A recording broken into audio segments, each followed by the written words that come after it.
नमः समय साराय स्वानुभूत्या चकासते चित्स्वभावाय भावाय सर्वभावान्तरच्छिदे अनन्तधर्मणस्तत्त्वं पश्यन्ति प्रत्यगात्मनः अनेकान्तमयी मूर्तिर्नित्यमेव प्रकाशताम् परपरिणतिहेतोर्मोहनाम्नोऽनुभावा दविरतमनुभाव्य व्याप्तिकल्माशिताया मम परमविशुद्धि शुद्धचिन्मात्रमूर्तेर्भवतु समयसार व्याख्येवानुभूते वन्दितु सौवसिद्धे ध्रुवमचलमणोवं गतिं पत्ते ओच्छामि समयपाहुड मिनमो सुद केवली बणिदं वंदन।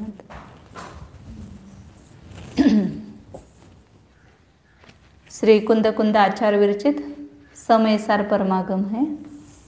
इसमें परिशिष्ट में अमृतचंद्र आचार्य ने स्याद्वाद अधिकार लिखा है। उस स्याद्वाद अधिकार में 47 शक्तियों का वर्णन कर रहे हैं।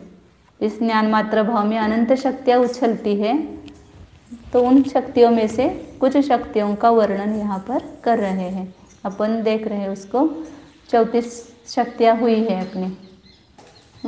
ये तो शक्ति सब एक साथ विद्यमान है इस आत्मा में, लेकिन उन शक्तियों संबंधी हमें क्या है, अज्ञान है, पता नहीं कि ये शक्ति अपने में है।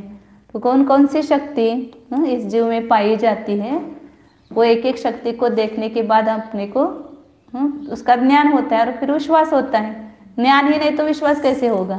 ये वस्तु इतनी भारी है, ये हमें पता ही नहीं है, हमने कितने रुपए में इसको खरीदी किया है, ये अपने को पता नहीं है। तो उसका मूल कैसे समझ में आएगा, उसकी महिमा कैसे आएगी, उसकी महिमा नहीं आ सकती है। इसलिए यहाँ पर उनका स्वरूप बता रहे हैं। तो अपने देखिए कौन कौन सी शक्ति।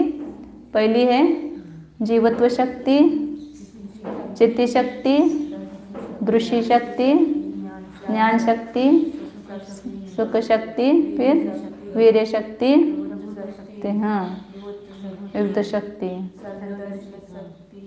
सर्वज्ञत्व शक्ति, स्वच्छत्व शक्ति, असंकुचित विकासत्व शक्ति, अकार्य कारणत्व शक्ति, परिणम्य परिणामकत्व शक्ति, अगुर लघुत्व शक्ति, उत्पाद वे ध्रुवत्व शक्ति, परिणाम शक्ति, अमूर्तिक शक्ति, अकर्तृत्व शक्ति, अभोक्तृत्व शक्ति, निष्क्रियत्व शक्ति, नियत प्रदेशत्व शक्ति, सधर्म व्यापकत्व शक्ति, साधारण धर्मत्व शक्ति, अनंत धर्मत्व शक्ति, विरुद्ध धर्मत्व शक्ति, तत्व शक्ति, अतत्व शक्ति, एकत्व शक्ति, अनेकत्व शक्ति, भाव शक्ति और अभाव शक्ति। ये 34 शक्तियाँ हुई हैं। तो इसमें अपन ने कल 4 शक्ति देखी थी, उसको एक बार रिवीजन करते हैं। कौन सी बताई थी? एकत्व, अनेकत्व, भाव और अभाव, ये 4 देखे थे। तो एकत्व शक्ति में क्या बताया कि अनेक पर्यायों में व्यापक एक द्रव्यमयत्व स्वरूप एकत्व शक्ति अपने में है। क्योंकि कोई भी द्रव्य, सभी द्रव्य में एकत्व शक्ति है, साधारण है, सभी द्रव्य में पाई जाती है। लेकिन मैं भी एक द्रव्य हूँ और मुझ में भी क्या है, एकत्व शक्ति है। तो मेरे संपूर्ण पर्यायों में व्यापक कौन है? मैं ही हूँ। भले ही कैसे भी पर्याय हो, उन सब पर्यायों में व्यापक एक द्रव्य रहता है। पर्याय तो वास्तव में वो अर्थ अपने स्वभाव अनुसार ही होती है, लेकिन उसमें जीव में ये जो विकार हुआ है ये कर्मोदय जनित है या परकृत है। वास्तव में विकार होना ये पर्याय का स्वभाव नहीं है, लेकिन ये पर्याय अपनी जो है वो विकारी पर्याय, लेकिन उसमें जो मूल पर्याय है उन सब पर्यायों में कौन अनुस्यूत व्यापक है, तो द्रव्य व्यापक है। तो उन ऐसी एकत्व शक्ति है। और एक द्रव्य में व्याप्य कितनी पर्याय हैं, अनंत पर्याय रूप होना, माने एक ही द्रव्य अनेक पर्याय रूप होता है और अनेक पर्यायों में एक द्रव्य ही व्याप्त होकर के रहता है। ऐसे एकत्व और अनेकत्व शक्ति इस जीव में पाई जाती है। इसी प्रकार भाव शक्ति बताई। भाव शक्ति में बताया क्या कि विद्यमान अवस्था रूप से होना। अभी जो वर्तमान पर्याय है उस अवस्था रूप से तो द्रव्य है, और जो पर्याय इस वर्तमान अवस्था को छोड़ करके जो आगे पीछे की कहो या कोई दूसरी पर्याय को, दूसरे द्रव्य की पर्याय को या अपने आगे पीछे की पर्याय हो, आगे पीछे की ले लो अपने, कि उस पर्याय रूप नहीं होता है, शून्य है, इसलिए शून्य अवस्था रूप अभाव शक्ति बताई। अभी भाव शक्ति है इसलिए यह द्रव्य वर्तमान पर्याय रूप से रह रहा है, और अभाव शक्ति है इसलिए आगे पीछे की पर्याय रूप शून्य हो रहा है, इसलिए शून्य अवस्था रूप उसको कहा कि अभाव शक्ति है। अभी ऐसा होने ये है इसलिए तो हम शांति से बैठ सकते हैं। अभी मनुष्य में भी नारके हो जाएंगे, देव हो जाएंगे और ये हो जाएंगे तो क्या होने लगेगा, अपनी हालत क्या होगी। अभी हम इस वर्तमान पर्याय में इन सब भूत और भविष्य पर्यायों का क्या है, शून्यता है, उसका अभाव है। तो उस अवस्था रूप मैं शून्य हूँ, तो इसलिए शून्य अवस्था रूप अभाव शक्ति है। इसलिए हम शांति से अभी समय दृष्टि हो गए तो मिथ्या दर्शन पर्याय अब नहीं आएगी हमारे पर्याय में, उससे उसकी अपेक्षा मैं शून्य हो गया हूँ। या आगे संयम आदि की जो अवस्था है वो अभी नहीं है। असंयमी हम अपने को संयमी माने तो होती है क्या, उस अवस्था पर हम हो सकते हैं क्या? असंयम में संयमी हो बन सकते हैं क्या? नहीं बन सकते, क्योंकि अभी असंयम रूप वर्तमान अवस्था है तो असंयम रूप ही रहेगी, उसमें संयम रूप अवस्था नहीं होगी। उसकी अपेक्षा से शून्य है हम, संयम अवस्था की अपेक्षा, सिद्ध अवस्था की अपेक्षा। ये अत्यंत पर्याय हमारे अभी वर्तमान में शून्य अवस्था रूप है, इसलिए अभाव शक्ति है उसमें।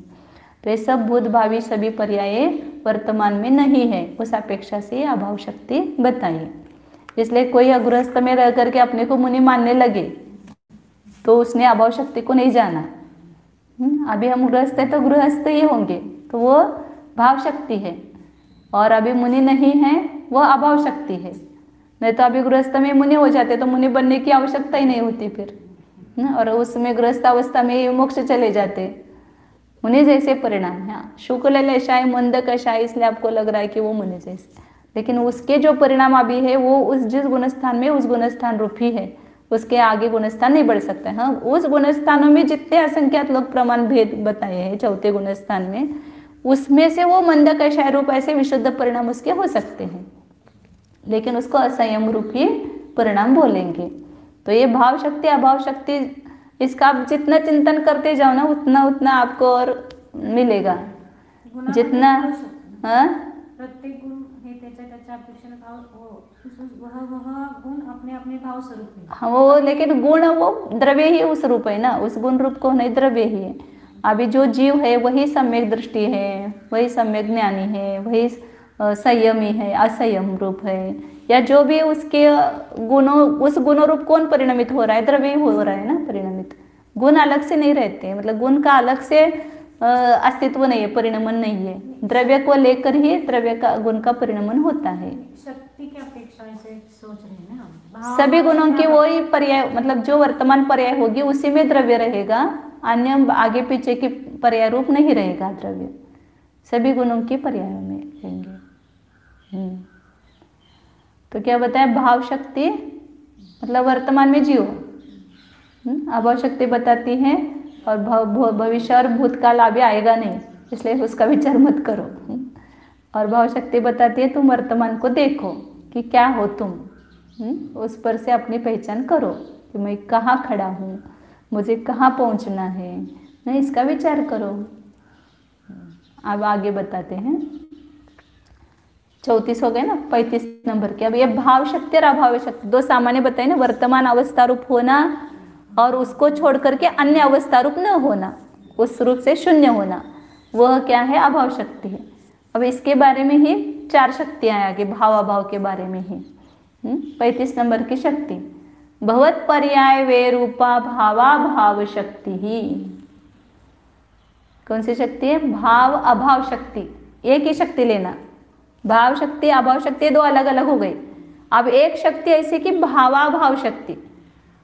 तो भाव का अर्थ है कि भवत पर्याय, मतलब जो वर्तमान पर्याय, उसका अगले समय में अभाव होना, ऐसी शक्ति है। मतलब अभी जो वर्तमान पर्याय है वो अगले पहले समय में, वो दूसरे समय में नहीं रहेगी पर्याय, ऐसी शक्ति है। तो यहाँ अब जैसा अभी वर्तमान में मेरा संश्लेष परिणाम है, वो अगले समय में रहेगा क्या? या तो बढ़ सकता है या घट सकता है या वैसा ही रह सकता है, वैसा भी हो, लेकिन वो अलग ही संश्लेष हुआ। पहले का संश्लेष दूसरे समय में नहीं है, भले सदृश हो, उसके कैटेगरी समान हो, उसके अविभाव प्रतिच्छेद समान हो, फिर भी वो पहला जो आया है संश्लेष है वो दूसरे समय का नहीं है, वो अलग ही है। इसलिए पर्याय को व्यतिरेकी भी कहा है ना। तो भाव का अभाव होना, अभी जो वर्तमान पर्याय है उसका अभाव होने की शक्ति है। और भाव का अभाव होता है इसलिए तो हम पुरुषार्थ करते हैं। अभी मिथ्यात्व है, उस भाव का अगले पर्याय में क्या होता है? अभाव होता है। लेकिन जब तक मिथ्या दृष्टि समझो कि पहले मिथ्या दर्शन पर्याय का अभाव हुआ, फिर दूसरी मिथ्या दर्शन पर्याय उत्पन्न हुई, उसका अभाव हुआ, तीसरी हुई, तो अभाव तो होता जा रहा है, लेकिन भाव पुनः उस रूप ही होता जा रहा है। लेकिन जब मिथ्यात्व का ही अभाव होकर के सम्यक्त्व की प्राप्ति होगी, तो वहां पर वो मिथ्या दर्शन, मतलब उस भाव का अभाव होता है, नियम से होता है। आप उस भाव को रखना चाहेंगे, इस वर्तमान में मुझे जो हुआ है ना वो मैं नहीं छोड़ूंगा, उसको वैसे ही पकड़ के रखूंगा, वो नहीं रहेगा, उसका अभाव होगा ही नियम से। मतलब हमने जो पर्यायों का भी स्वरूप यथार्थ नहीं समझा है, द्रव्य का भी स्वरूप नहीं पता है और पर्याय का भी स्वरूप नहीं पता है। पर्याय द्रव्य को हमने क्षणिक बना दिया और पर्याय को स्थायी बना दिया है, क्योंकि ये जो मुझे अभी वर्तमान में पर्याय मिली है, बस मुझे ऐसी ऐसी पर्याय चाहिए, वो ही पर्याय नहीं रहेगी, उसका नियम से अभाव होगा वर्तमान में। भले कोई भी पर्याय हो, अशुद्ध पर्याय हो, निर्मल पर्याय हो, उसका भी, सिद्ध के पर्याय भी, उनमें भी भाव भाव शक्ति है। उनकी भी सिद्ध पर्याय जो है पहले समय की, वो दूसरे समय में उसका अभाव ही होगा नियम से, वो नहीं रहेगी। पुनः निर्मल पर्याय उत्पन्न होगी, पुनः उस पर्याय का भी तीसरे पर्याय में अभाव होगा। इस प्रकार हर समय पूर्व समयवर्ती जो पर्याय है, मतलब अभी जो भाव रूप शक्ति है, भाव रूप पर्याय है, उसका अगले समय में अभाव होने की शक्ति है, इसलिए उसका अभाव होता है, नियम से होगा अभाव, वो रहेगी ही नहीं। इसलिए पर्याय का काल, पर्याय की आयु कितनी? एक समय की, एक समय से ज़्यादा पर्याय की आयु नहीं है। और हम उस पर्याय के पीछे कितने पागल हैं। वो नष्ट होता जा रहा है, लेकिन उसके नष्टता को हम स्वीकार नहीं कर पा रहे हैं। तो वो भाव का नियम से क्या होता है? अभाव होता है। इसलिए भवत पर्याय वे रूपा, भवत पर्याय मतलब अभी जो वर्तमान पर्याय है, भवत पर्याय है, उसकी वे रूप मतलब उसके अगले समय में उसका वे होना रूप क्या है? भाव अभाव शक्ति है। और अगली दोनों को लेकर के थोड़ा और भी चिंतन करेंगे। आगे की शक्ति बताई 36 नंबर की, अभवत पर्याय उदय रूपा, अभाव भाव शक्ति ही। यह उल्टा लिया। अब अभवत मतलब जो नहीं है, ऐसे पर्याय का उदय रूप मतलब पहले समय में जो नहीं थी वो दूसरे समय में उत्पन्न हुई। अभवत मतलब नहीं थी वो पर्याय। जैसे सम्यक दर्शन उत्पन्न हुआ तो पहले नहीं था, अब उत्पन्न हुआ, तो हर कांडक में रहता है क्या? नहीं। तो जो पहले कांडक में नहीं था वो दूसरे कांडक में है, और जो पहले कांडक में था उसका वहाँ पर अभाव हो गया है। उत्पाद वे ऐसा ही होता है ना, वस्तु में उत्पाद वे कैसा होता है कि पूर्व समयवर्ती पर्याय का वे वही उत्तर समयवर्ती पर्याय का उत्पाद, मिथ्या दर्शन का अभाव वही सम्यक दर्शन का उदय। एक ही समय में, दो समय अलग नहीं है। पहले मिथ्या दर्शन का तो हम नाश करेंगे, फिर सम्यक तो पैदा करेंगे, ऐसा होता है क्या? दोनों का समय एक है। मिथ्या दर्शन का नाश हुआ जैसे प्रकाश का अंधकार का अभाव हुआ और प्रकाश का सद्भाव हुआ, दो समय अलग है कि एक है? पहले अंधकार का नाश करो फिर प्रकाश करो, ऐसा होता है क्या? थोड़ी भी गैप नहीं है। प्रकाश का उदय हुआ वही अंधकार का अभाव हुआ। प्रकाश का उदय हुए बिना अंधकार का अभाव कैसे होगा, और अंधकार का अभाव हुए बिना प्रकाश का उदय कैसे होगा? दोनों एट ए टाइम है, एक ही समय में है। तो भवाभाव अभाव और अभाव भाव, पहली पर्याय का वे हुआ और अगले समय जो पर्याय है वो पहले नहीं थी, वो पर्याय उत्पन्न हुई वहां पर। तो हाँ, भाव अभाव मतलब वे हुआ और अभाव भाव मतलब उत्पाद हुआ। जो भाव अभाव हुआ तो वहां पर क्या हुआ? वे हुआ, और अभाव भाव हुआ मतलब उत्पाद हुआ। पूर्व पर्याय नष्ट हुई और उत्तर पर्याय उत्पन्न हुई। तो उत्तर पर्याय जो उत्पन्न हुई वो पहले नहीं थी, वो दूसरी नई उत्पन्न हुई है। ये अभाव भाव शक्ति बताती है। पहले जो समय दर्शन पर्याय नहीं थी अब उत्पन्न हुई, मिथ्या दर्शन पर्याय थी उसका अभाव हुआ, और जो समय दर्शन पर्याय नहीं थी वह उत्पन्न हुई। एक स्थूल रूप से घटित कर रहे हैं, ऐसे हर समय में लगाना है। हाँ,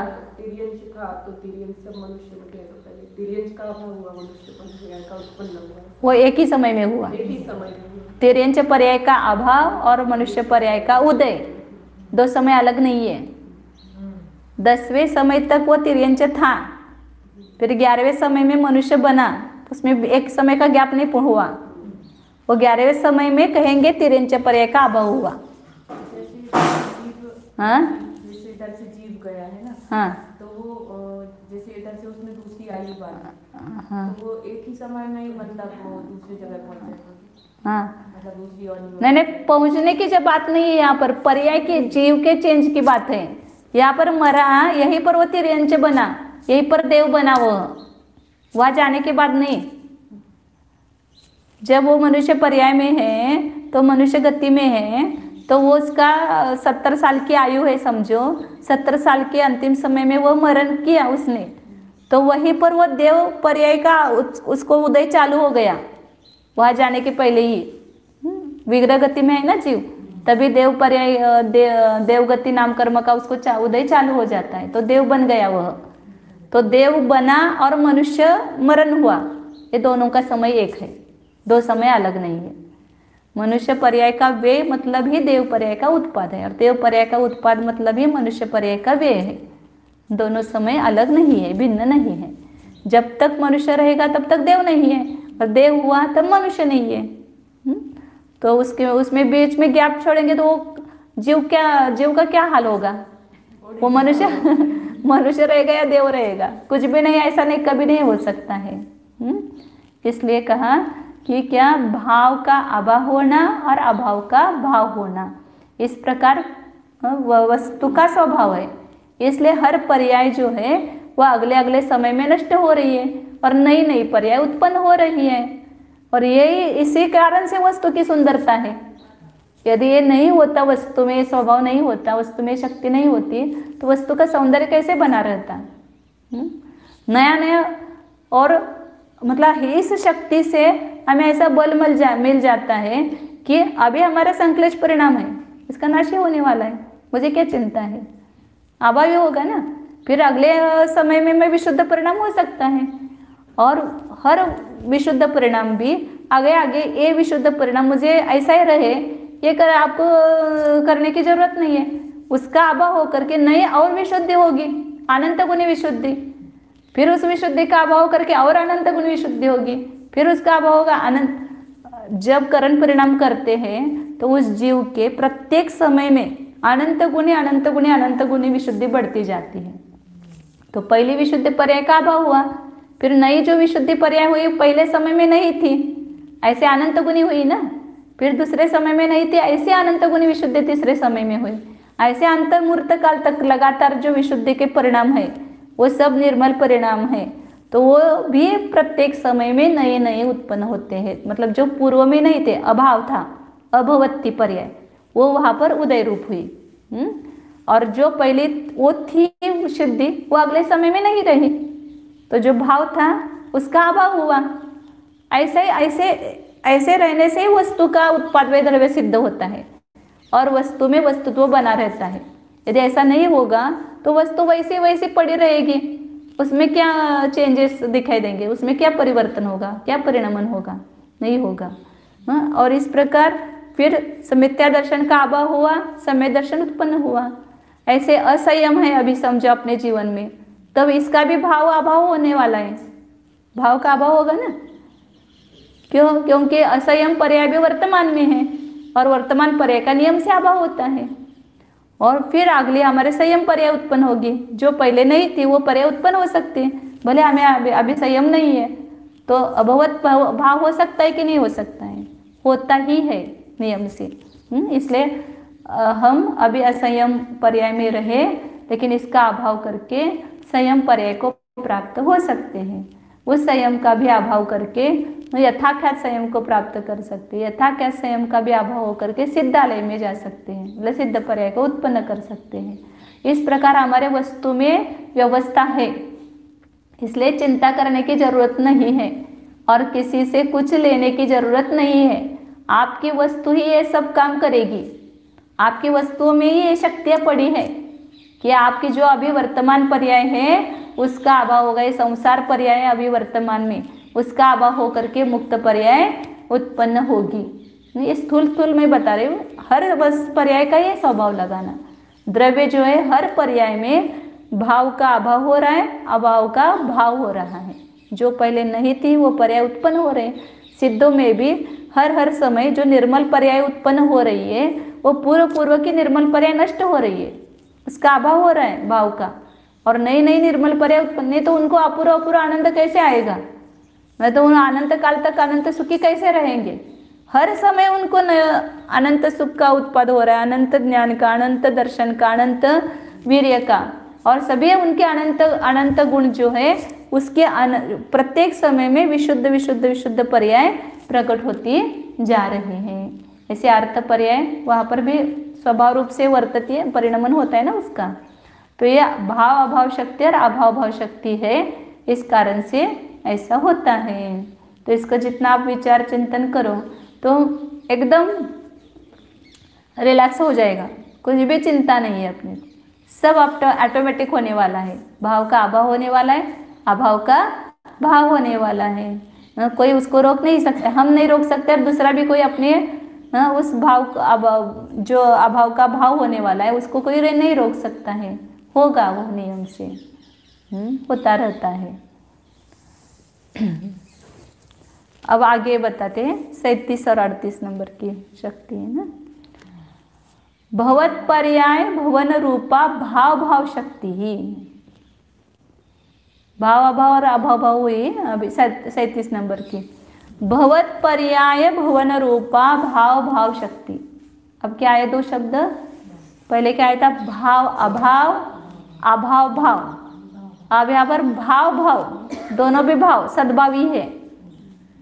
भाव भाव शक्ति मतलब जो भवत पर्याय होने रूप जो पर्याय है वही होती है, अन्य पर्याय नहीं होती है। भवत पर्याय भवन रूपा, मुझ में जो पर्याय होने की योग्यता है वही पर्याय होगी। मुझ में जड़ पर्याय उत्पन्न होने की योग्यता नहीं है। मेरा स्वभाव जैसा है, जो सद्भाव है मेरा, वही उसका ही भाव होगा। जिसका मुझ में अभाव है उसका भाव नहीं होगा। ये पर्यायतिकने की दृष्टि से बताया कि जो पहले अभाव था उसका भाव हुआ और जो भाव था उसका अभाव हुआ। ये पर्यायतिकने की दृष्टि से बताया। यहाँ पर जो पर्याय उत्पन्न हो रही है वो सद्भाव में से हो रही है कि अभाव में से हो रही है। जो अपना ज्ञान स्वभाव है उसमें से ज्ञान पर्याय उत्पन्न हो रही है। जो अपने में दर्शन स्वभाव है, दर्शन रूप भाव है, उसमें से दर्शन गुण मतलब उसे आत्मा में से दर्शन की पर्याय उत्पन्न हो रही है। अभाव में से वो नहीं हो रही है। ये सूक्ष्म शक्तियाँ, भाव भाव शक्ति। आचार्यों की कैसे बुद्धि है, ऐसा लगता है कि इतना सूक्ष्म वर्णन करते हैं, जानते हैं। जे आहे तेच उत्पन्न होतं. हाँ, जो है वही उत्पन्न होता है, जो नहीं है वो उत्पन्न नहीं होता, वो आगे आएगी शक्ति. हाँ, भाव भाव शक्ति मतलब अपना जो त्रिकाली स्वभाव है उसके अनुसार ही वर्तमान पर्याय होती है, उसके अलावा दूसरी नहीं होती है. और अभी वर्तमान में जिस पर्याय की योग्यता है वही पर्याय उत्पन्न होगी. दो नियम हो गए इसमें.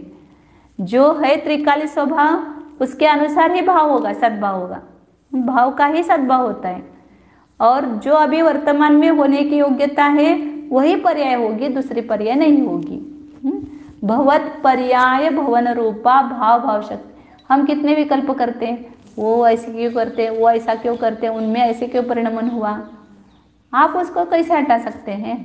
उनकी भाव भाव शक्ति है ना, वो भाव भाव शक्ति वही पर्याय उत्पन्न करा रही है, वही पर्याय उस समय होने की योग्यता है. उस पर्याय को हटा सकते हैं क्या आप? नहीं हटा सकते हैं. आप स्वयं भी हटा नहीं सकते, वो भी खुद वो द्रव्य भी नहीं हटा सकता है.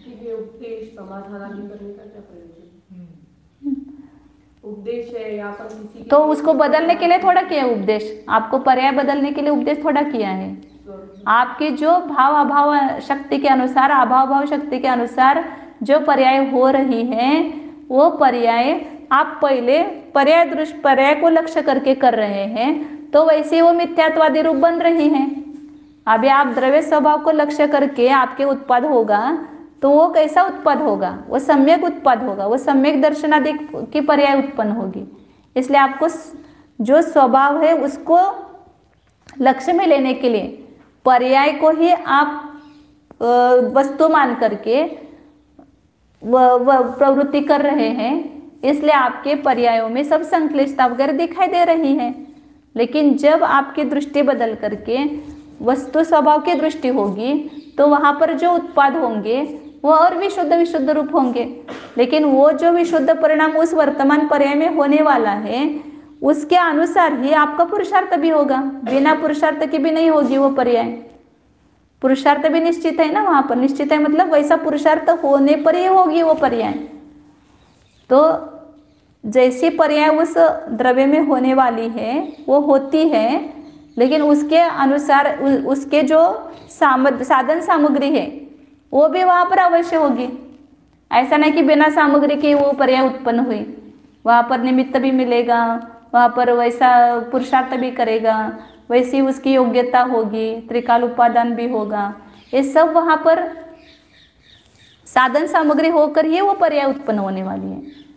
लेकिन बिना अभी जो आपके जो बिगड़ी हुई पर्याय है उसकी साधन सामग्री नहीं है क्या, वो भी बिना साधन सामग्री के हो रही है क्या?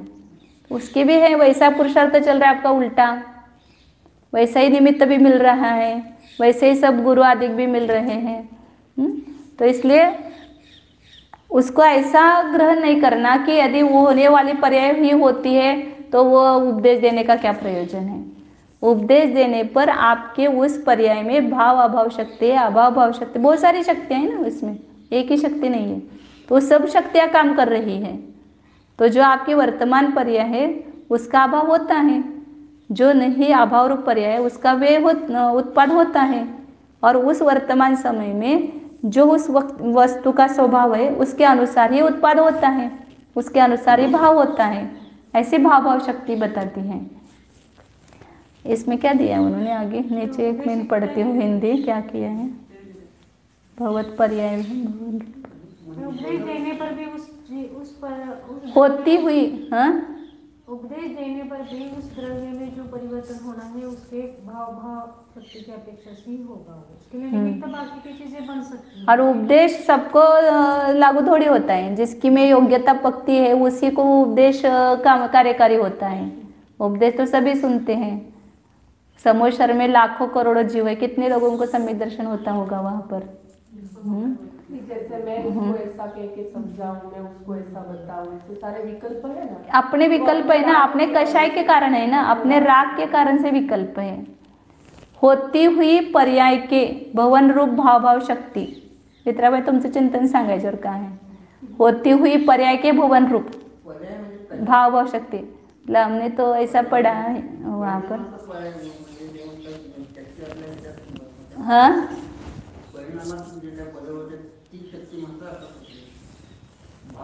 शक्ति तो द्रव्य में है, और कौन सी शक्ति लेना है यहाँ पर? जो पर्याय हो रही है वर्तमान में, वो कौन सी हो रही है? जो आप में भाव है उस रूप ही उसका भाव हो रहा है। जो आपका स्वभाव है या जो त्रिकाल या उसका ध्रुव स्वभाव है, उसके अनुसार ही वो वर्तमान पर्याय हो रही है। एक ये अर्थ मैंने निकाला, और एक दूसरा ये अर्थ निकाला कि वो जो हो रही है पर्याय वही होती है, मतलब जो होने योग्य है उस वर्तमान समय में वही पर्याय होती है। अभाव शक्ति में बताएंगे, वो जो नहीं है वो नहीं होती है, ऐसा वो आगे बताएंगे। होती हुई मतलब प्रवर्तमान पर्याय के भवन रूप जो अभी वर्तमान में हो रही है, मतलब दो शक्ति में और फर्क बताना पड़ेगा। एक भाव शक्ति आई पहले, वर्तमान अवस्था रूप रहता है, भाव शक्ति है ना 33 नंबर की, भूतावस्थक तो रूपा भाव शक्ति, मतलब वर्तमान अवस्था रूप द्रव्य होना वो भाव शक्ति है। और इस भाव शक्ति में क्या लेना कि जो भाव होता है वो भाव रूप ही होता है, मतलब जो उसमें है सद्भाव उस वस्तु में उसी का भाव होता है, दूसरे का भाव नहीं होता है।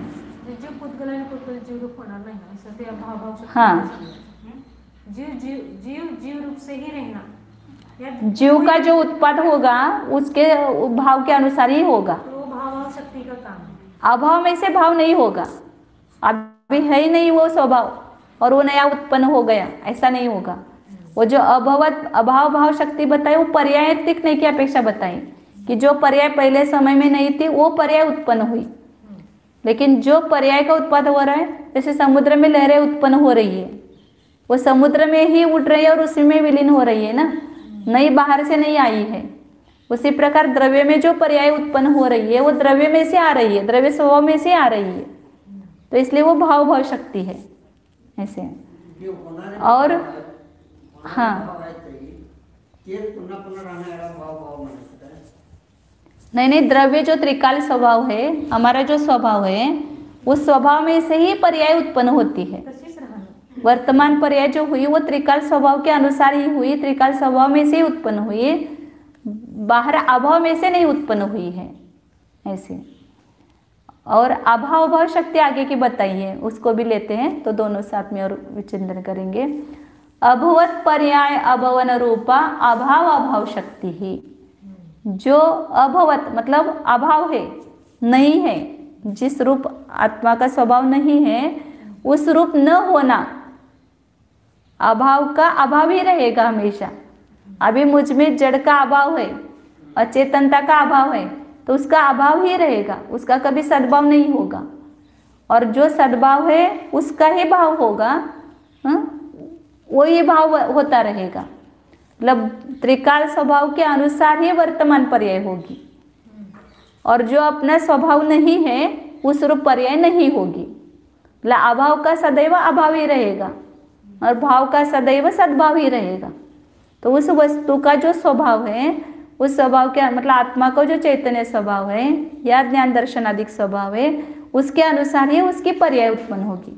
त्रिकाल ज्ञान में से ही क्षणिक ज्ञान पर्याय उत्पन्न होती है, मतलब त्रिकाल ज्ञान स्वभाव आत्मा में से क्षणिक ज्ञान पर्याय होती है। त्रिकाल दर्शन स्वभाव आत्मा में से दर्शन की पर्याय उत्पन्न होती है।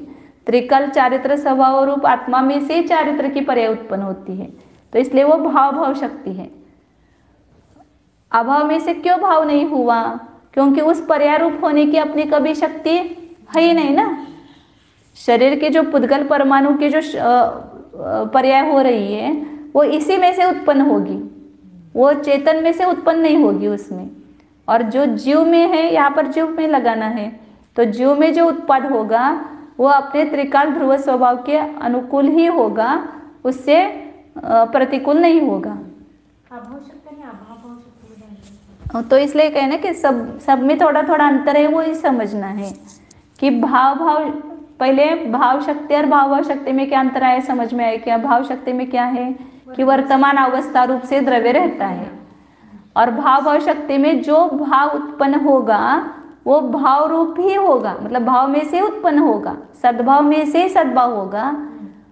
जो है ही नहीं स्वभाव उस रूप भाव नहीं होगा, तो इसलिए भाव शक्ति बताई। भाव शक्ति वर्तमान अवस्था रूप रहना इसको भाव शक्ति कहा ना, हम्म। और उस रूप ही बने रहना इसको भाव शक्ति नहीं कह सकते। उस रूप ही बने नहीं रहता है ना, पर्याय रूप नहीं बने रहता है। जो त्रिकाल स्वभाव है उस रूप से वो नई नई पर्याय जो है उत्पन्न होगी। जो भी अभी भाव होगा वर्तमान में वो अपने त्रिकाल स्वभाव के अनुसार ही होगा। और दूसरा एक अर्थ ऐसा मुझे वो लगता है कि उस समय वो पर्याय जो होने योग्य है वही पर्याय होती है वहाँ पर। ये भी वो भवत पर्याय भवन रूपा ऐसा ले सकते हैं उसका अर्थ। और अभाव अभवत पर्याय जो पर्याय जिस समय होनी है उस समय होगी ही उसका भाव शक्ती असं त्यांनी घेतले ते। आणि अभाव शक्ती जो पर्याय जिस समय नहीं होगी है वो नियम से नहीं होगी, समय घेतलं त्यांनी ते। हाँ, तो ऐसे वो दोनों भी अर्थ लग सकते हैं वहाँ पर कि एक तो भाव भाव शक्ति बताए कि त्रिकाल स्वभाव के अनुसार वर्तमान पर्याय होती है, और जो अभाव शक्ति मतलब जो त्रिकाल में नहीं है, त्रिकाल स्वभाव में जो नहीं है वो नहीं होती है। तो ये दोनों अर्थ लेकर के अभी आप भी चिंतन करो कि जो मुझ में उत्पाद हो रहा है कौन सा हो रहा है, मेरे स्वभाव रूप ही हो रहा है। नया कुछ आप में से मुझ में नहीं आ रहा है, परद्रव्य में से मुझ में कोई उत्पाद नहीं हो रहा है। परद्रव्य निमित्त हो सकता है लेकिन उस निमित्त में से मेरी पर्याय उत्पन्न नहीं होती है। मेरे स्वभाव में से ही मेरी नई पर्याय मतलब जो पर्याय उत्पन्न हो रही है, भाव उत्पन्न हो रहा है वो उत्पन्न होगा, अन्य में से उसकी उत्पत्ति नहीं होगी। तो ये भाव भाव शक्ति है। मतलब अपने योग्य अपने उत्पादन और अपनी योग्यता के अनुरूप ही अपने भाव भाव और अभाव हाँ भाव भाव बनेंगे। और अभाव भाव मतलब वो जो अपने में नहीं है शक्ति या अपना जो स्वभाव नहीं है उसका अभाव ही रहेगा हमेशा, उसका कभी भाव नहीं होगा।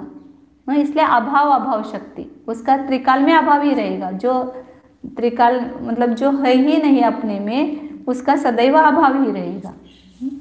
इसके वो हिंदी पद्य है उसको अपन कल पढ़ते हैं। स्वभाव से समझा निश्चय से, जैसे व्यवहार को भी समझना है कि जिसकी जो योग्यता और उत्पादन नहीं है तो उसके अनुरूप इसके वो अभाव ही है।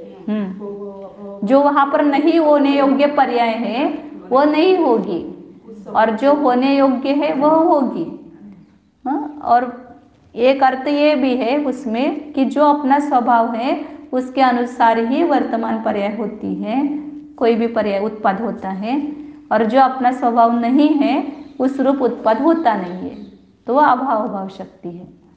स्वभाव के अनुरूप ही भाव होता है। तो इसलिए यहाँ पर एक द्रव्य दूसरे द्रव्य में हमें विकल्प क्या है, दूसरों में कुछ नया उत्पन्न करने का। अपने में कुछ नया करने का विकल्प नहीं आता है, हमेशा किस में विकल्प करते हैं, दूसरे में। अब दूसरे में वो भाव भाव शक्ति है, वो उसके स्वभाव अनुसार उसकी पर्याय होने वाली है। हमारे स्वभाव के अनुरूप उसमें पर्याय उत्पन्न होने वाली नहीं है।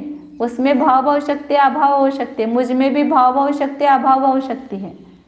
इसलिए अपना मेरा उत्पाद मेरे स्वभाव के अनुरूप होगा, मेरे सद्भाव में से मेरा सद्भाव होगा, दूसरे के सद्भाव में से मेरा सद्भाव होने वाला नहीं है। दूसरे के सद्भाव का तो मुझ में अभाव ही है, दूसरा कभी भी मुझ में होता ही नहीं है, तो हमेशा उसका अभाव ही होगा। इसलिए प्रत्येक वस्तु की स्वतंत्रता समझ करके और प्रत्येक वस्तु में जो शक्तियाँ है उसको समझ करके ये करना है। अब यहाँ पर पहले क्या शक्ति बताई थी, भाव अभाव शक्ति। और आप क्या बोल रहे थे, कौन सी उसमें क्या फर्क होगा, भाव अभाव शक्ति और अभाव शक्ति नहीं, अभाव शक्ति। हाँ, अभाव शक्ति में तो वो बताया ना कि वर्तमान अवस्था को छोड़कर अन्य अवस्था रूप न होना, यह अभाव शक्ति है। एक समय भाव शक्ति उसी स्वरूप होना ऐसा कहा ना। हाँ, जो वर्तमान अवस्था है उस रूप द्रव्य होता है और उस वर्तमान में जो अवस्था नहीं है उस रूप होता नहीं है, वह अभाव शक्ति बताई। और यहाँ पर अभाव शक्ति मतलब त्रिकाल में जो अपना स्वभाव नहीं है उसका अभाव है। पुद्गल का हमें त्रिकाल में अभाव है तो उसका हमेशा अभाव ही रहेगा, उसका उत्पाद अपने में नहीं होगा। इसलिए अपना द्रव्य सुरक्षित ही है, इस द्रव्य में पर का प्रवेश नहीं है। पुद्गल आकर के घुस करके कुछ नया उत्पाद नया नहीं करेगा, उसका अभाव ही रहेगा हमेशा के लिए। और अपना जो चैतन्य स्वभाव है उसका हमेशा सद्भाव ही बना रहेगा। मतलब मुझ में जो पर्याय होगी मेरे भाव के अनुसार ही होगी, भाव के अनुसार मतलब मेरे जो वस्तु का स्वभाव है उसके अनुसार ही होगी, दूसरे द्रव्य के स्वभाव अनुसार मुझ में नहीं होगी, क्योंकि दूसरे द्रव्य के स्वभाव का मुझ में अभाव है, उसका अभाव ही रहेगा। और जो मेरा स्वभाव है उसका कभी अभाव नहीं होता है, तो उसका सदैव सदैव सद्भाव बना रहेगा। और कैसा सद्भाव बना रहेगा उसका, वो नई नई पर्याय उत्पन्न होकर ही होगा ना, स्वभाव के अनुसार परिणमन होकर ही मेरा जो स्वभाव है वो बना रहेगा।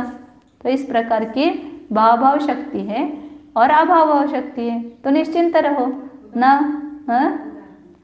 उदाहरण जो है, मेरे घर की वस्तु, मेरे घर में जो नया पैदाश होना है वो मेरे फैक्ट्री में कौन सा माल बनेगा, जो अपनी फैक्ट्री में बनता है वही बनेगा, दूसरे की फैक्ट्री का माल हमारे फैक्ट्री में नहीं बनेगा, उसका अभाव ही रहेगा। अपने आत्मा में जो पर्याय होने की योग्यता है वो अपने स्वभाव अनुसार ही हर समय उत्पाद होगा। दूसरे द्रव्य का मुझ में अभाव है तो उसका सदैव अभाव ही रहेगा, उसका कभी मुझ में उत्पाद नहीं होगा। अभाव का अभाव ही रहना और भाव का भाव ही रहना, इस प्रकार भाव भाव शक्ति और अभाव भाव शक्ति बताती है। इसका एक हिंदी पद्यानुवाद भी किसी ने किया है, बहुत अच्छा है। ये सब शक्ति है ना उसमें समझ में आती है कि ये संस्कृत अपन जानते नहीं है, तो हिंदी पद्य भी रोज बोलो ना तो 47 शक्तियों का पूरा रिवीजन हो जाता है। उसको कल लेके आते हो कागज को, बहुत सारे लोगों को पता भी है। ऐसे जीवत्व से ही आत्मा जीता सदा नहीं, मरता नहीं, चित्त शक्ति से चेतन रहे, जड़ कभी होता नहीं, दृश्य शक्ति से हाँ 47 शक्तियाँ सब आ जाती है वो याद करने पर। हाँ कल यहाँ पर भी बोलेंगे और आपको भी देंगे। 4 शक्ति बताए ना, भाव अभाव शक्ति, जो वर्तमान पर्याय है उसका अगले पर्याय में अभाव होगा, अगले समय में अभाव होगा। अभाव भाव शक्ति जो पूर्व समय में नहीं थी वो नहीं उत्पन्न होगी। तो एक ही द्रव्य में बदल होता है, ये दिखाता है। भाव भाव शक्ति और अभाव भाव शक्ति क्या दिखाती है कि एक ही द्रव्य में परिणमन होता है, परिवर्तन होता है। फिर वो आप परिवर्तन ऐसा चाहेंगे कि कोई नया ही परिवर्तन हो जाए, मैं जड़ी बन जाऊं, तो नहीं होगा। भाव भाव शक्ति बोलती है कि तुम्हारा जो स्वभाव है वो सुरक्षित रख कर ही भाव होगा, तुम्हारे स्वभाव के विरुद्ध नहीं भाव होगा, स्वभाव के अनुसार ही वहाँ पर भाव होगा। और अभाव अभाव शक्ति बताती है कि जो अभाव है उसका कभी मुझ में सद्भाव नहीं होगा, उसका हमेशा अभाव ही बना रहेगा। इस प्रकार ये द्रव्यार्थिक नई दृष्टि देती है, भाव भाव शक्ति और अभाव भाव शक्ति ये द्रव्यार्थिक दृष्टि देती है। और भाव अभाव शक्ति और अभाव भाव शक्ति पर्यार्थिक दृष्टि बताती है कि पर्याय को विचार करके चिंतन करके शोक मत करो। क्या करे, मुझ में आता ही नहीं है, मुझे आता ही नहीं, मैं क्या करूँ, रोऊँ नहीं समझ में आ रहा है तो क्या करना, रोना। तो भाव अभाव शक्ति बताती है कि वर्तमान में तुम्हें अज्ञान है, उसका अभाव होने वाला है। और अभाव भाव शक्ति बताते कि जो आप में ज्ञान नहीं है पहले वो आने वाला है ज्ञान, इसलिए धैर्य रखो, शांति रखो। पर्यार्थिक नई की दृष्टि है वो पर्याय बदलने वाली है, वो वैसी रहने वाली नहीं है। आज मुझे कुछ नहीं समझ में आ रहा है, लेकिन 1 साल के बाद बहुत समझ में आने वाला है, 2 साल के बाद और भी समझ में आएगा, और केवल ज्ञान होने के बाद तो सब कुछ समझ में आएगा। इसलिए कुछ भी चिंता करने की जरूरत नहीं है, सब पर्याय नहीं उत्पन्न होने वाली है, और जो होगी वो मेरे स्वभाव के अनुसार ही होगी, जो नहीं है वो उत्पन्न नहीं होगी। बहुत अच्छा है शक्ति का, इसका चिंतन करना चाहिए वो, और प्रैक्टिकल में भी अपने को जीना चाहिए इसको। एक जीवन जो है, 2 है लोग, एक जीवन जी रहा है कैसा कि जो रत्न का जवाहर मतलब रत्न को जानने वाला है, उसके पास वो चिंतामणि रत्न है, और उस चिंतामणि रत्न को लेकर के वो चिंतन कर रहा है कि जो भी विचार कर रहा है उसको वो सब प्राप्त हो रहा है। और दूसरा एक कोई क्या बोलते हैं, मूर्ख जीव है, अज्ञानी जीव है, और वो एक सफ़ेद पत्थर हाथ में रख करके चिंतन कर रहा है, मुझे ये मिले, मुझे वो मिले, मुझे वो मिले।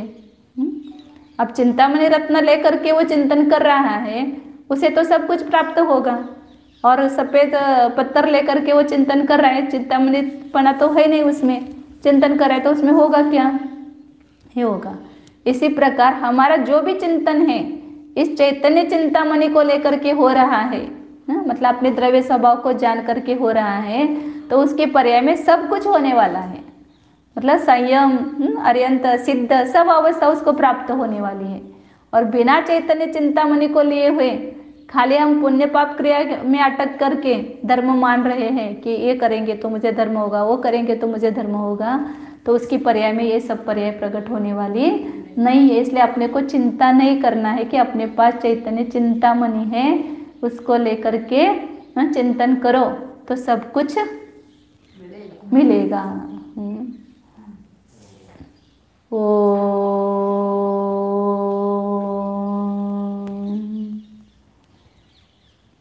जानिए यह मैं शुद्ध चैतन्यमय वस्तु हूँ।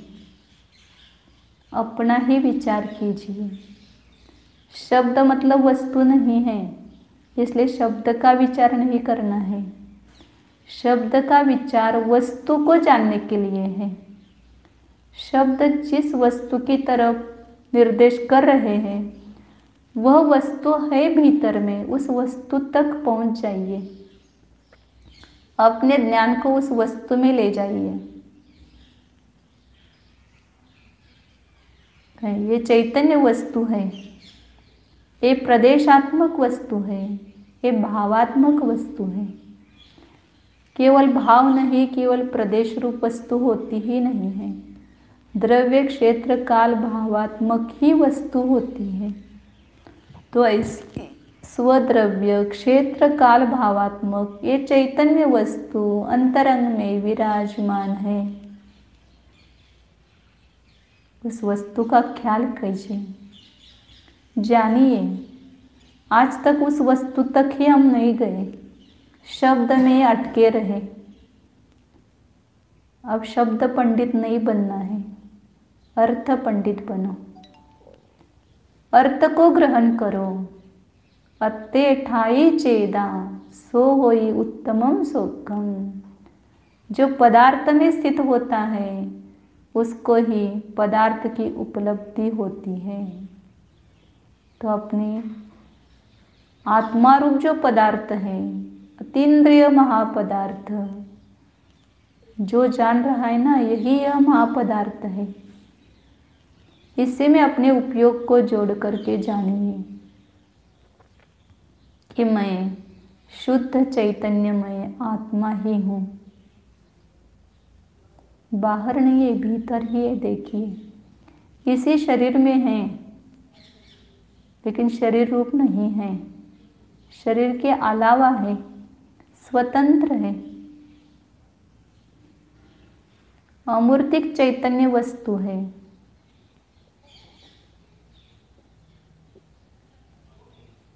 उस अमूर्तिक चैतन्य वस्तु में भाव शक्ति है।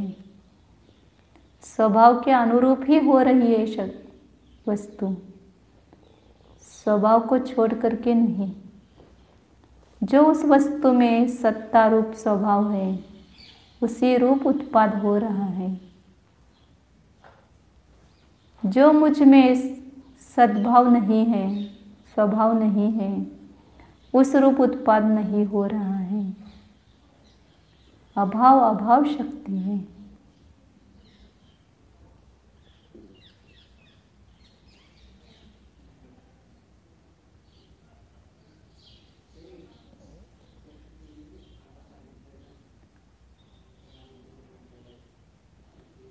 भाव शक्ति, अभाव शक्ति, भावाभाव शक्ति, इन सबको जान करके अपने अस्तित्व को जानिए। ये शक्ति, इन शक्तियों से संपन्न ऐसा यह मैं चैतन्यमय जीव पदार्थ हूँ।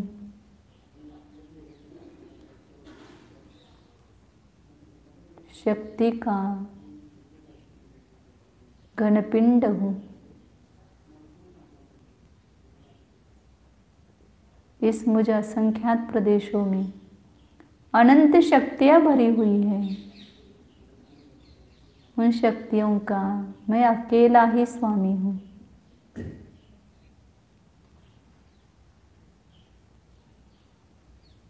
उस शक्तिमान को देखिए, जिसमें इतनी शक्तियाँ हैं, उस शक्तिमान की पहचान कीजिए।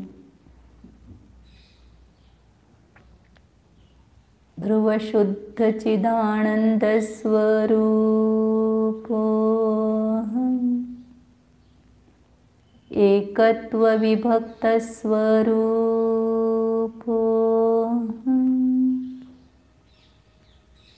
चैतन्य चमत्कार स्वरूपोऽहम्, चैतन्य चिंतामणि स्वरूपोऽहम्, निर्मल स्वरूपोऽहम्, टंकोत्कीर्ण ज्ञायक स्वरूपोऽहम्।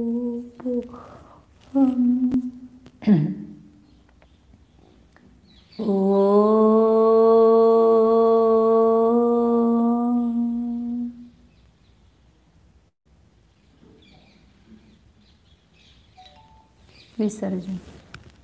नमो अरिहंताय, नमो सिद्धाय, नमो वज्राय, नमो लोये